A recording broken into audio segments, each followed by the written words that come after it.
కబడ్దార్ బాలకసుమన్ నోరు అదుపులో పెట్టుకో, నీ చెప్పు నీ మదం అనుస్తుంది. అధికారం కోల్పోయినా తెలంగాణ రాష్ట్ర ప్రజలు తగిన గుణపాఠం చెప్పినా బీఆర్ఎస్ నాయకులకు నీకు అధికారం అది ఇంకా పోలేదని యూత్ కాంగ్రెస్ రాష్ట్ర మాజీ ప్రధాన కార్యదర్శి సర్దార్ ఖాన్ హెచ్చరించారు.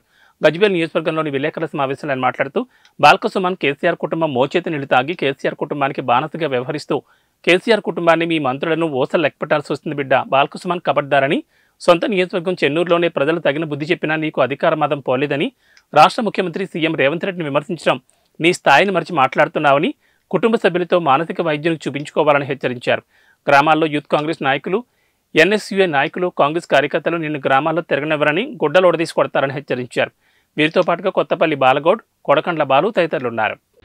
గౌరవ తెలంగాణ ముఖ్యమంత్రి రేవంత్ రెడ్డి గారిపై ఒక కేసీఆర్ కుటుంబానికి చెందిన ఒక బానిస బాలకసుమన్ నిన్న చిల్లర వేషాలతో వ్యవహరించిన విధానాన్ని మేము తీవ్రంగా ఖండిస్తున్నాం. బాలకసుమన్ ఒళ్ళు జాగ్రత్తగా పెట్టుకోవాలి.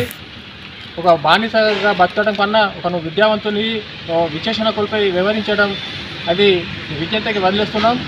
నీకు చెన్నూరు ప్రజలు చెప్పుతో కొట్టి బుద్ధి చెప్పినా నీకు నీ బుద్ధి మారలేదు.